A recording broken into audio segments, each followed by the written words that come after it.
I now have the pleasure to invite Her Excellency Mia Mottley, Prime Minister of Barbados, to deliver an opening statement on behalf of the Alliance of Small Island States.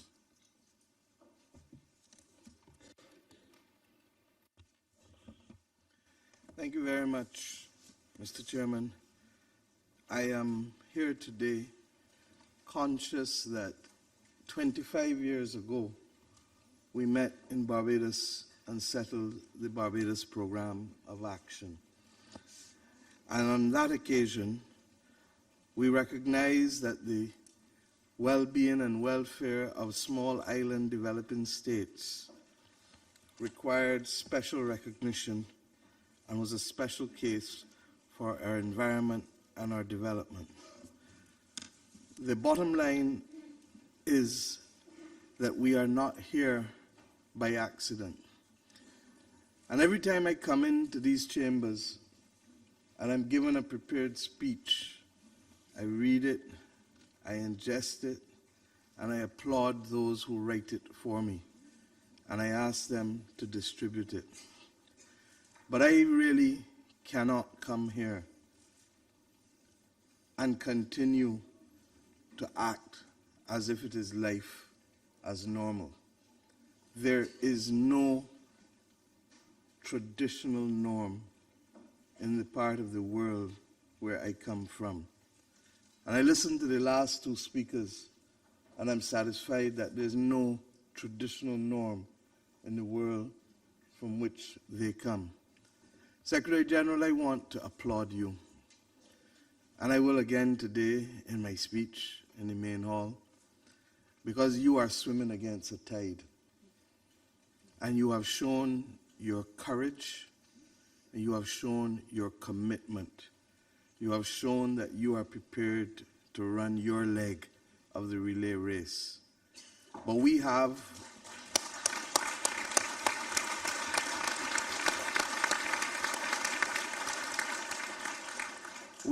a global community that continues to be split, and split at a time when the world does not have the luxury of time.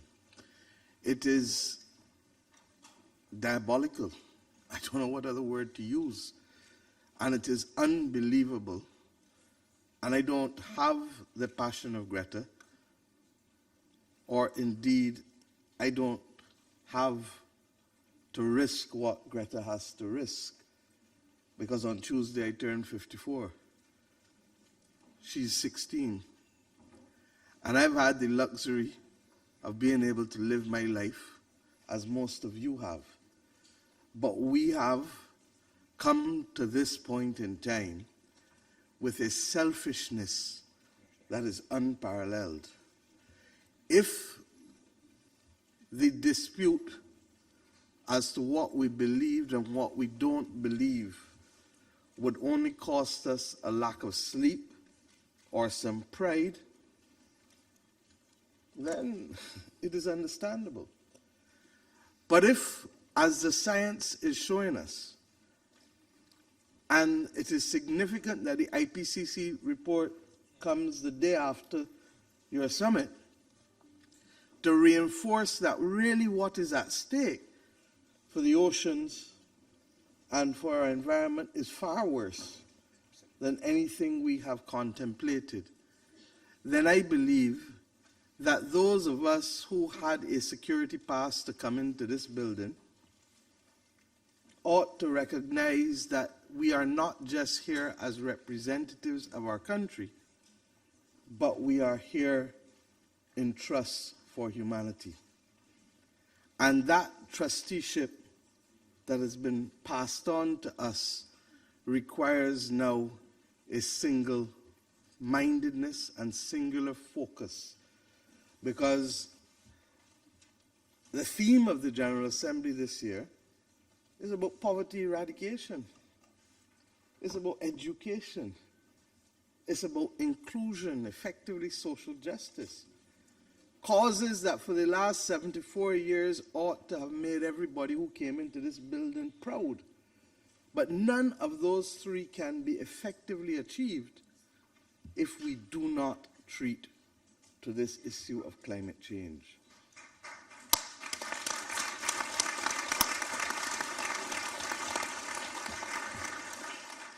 And while we have been calling for small gains as small island developing states, vulnerability being recognized, as you have, Secretary General, recognized it, not just in this chamber, but in your encounter with us at CARICOM at the last Heads of Government meeting in St. Lucia in July.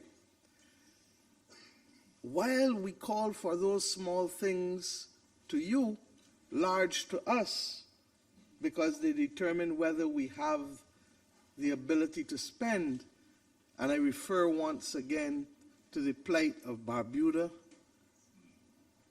whose cost of recovery was 10 times that which was pledged, and who still have not, through the government of Antigua and Barbuda and its prime minister is here, have not collected even that which was pledged.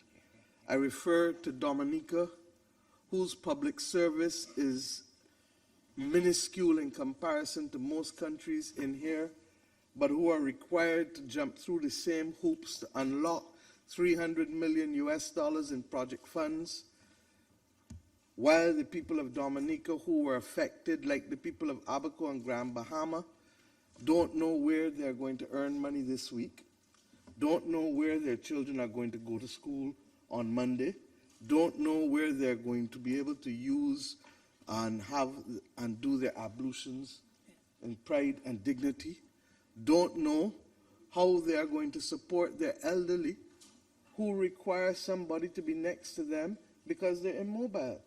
The simple things of life we take for granted. And what concerns me is that the opportunity and the possibilities of the new economy are on our doorstep. But yet we fail to grasp them. Yesterday I was asked, what will happen to the coal mining industries of the world? Are we condemning them to the dump heap of history? And I said, no one condemns human beings. We prepare human beings for a new life and a new purpose. There was a time when people had ice factories because most people did not have electricity to make ice. That industry is no longer with us. And the duty of leaders is to transition and prepare their population, as is the duty of parents to their children. I don't know that it makes much more sense me saying much more. And I ask myself, how many times must we continue to spend the taxpayers' money to come here and to hear the same thing over and over and over and over and over?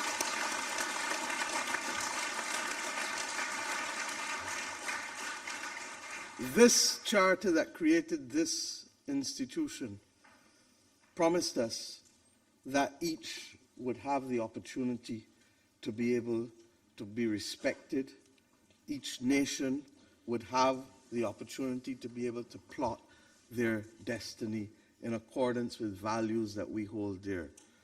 Well, isn't the first value that we should hold dear the right to life? Isn't the first value that we should hold dear the preservation of the very world and the humanity from which we come? And where is the arrogance of mankind to believe that that which has happened to other species will not happen to us? I ask us today, please, to move beyond the norm, to go beyond the acceptable, to use the language of Martin Luther King and to understand that the first urgency of now is upon us, and to recognize that it's not easy for us. We go back to small states, and the Prime Minister of Antigua, who is here with me, will tell you that we have to transition our own people to new industries with less opportunity and less fiscal space, without the recognition of the global community that we are different, that we don't distort global trade in goods or services, but we must still play by the rules that everybody who distorts have to play by, without reference to the fact that that has led to an implosion of our domestic production sector And as the young lady said, as men go to jail because they find difficulty in being able to make ends meet and to support their families, we have to sit by and watch idly. I believe that we have what it takes to halt and reverse climate change. It is not beyond human ingenuity, but our priorities are wrong. And I hope, Secretary General, that history will record that your actions to steer a global community that is divided will be successful, because your success is our life. Where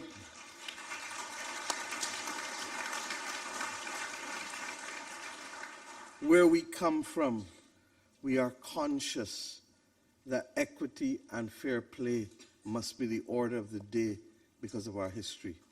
But it cannot be that equity and fair play is only at the level of countries in their internal democracy, and the international order is allowed to run amok and to do as they wish, with might trampling all, and without the ability to hold multilateralism as our shield to preserve our tomorrow.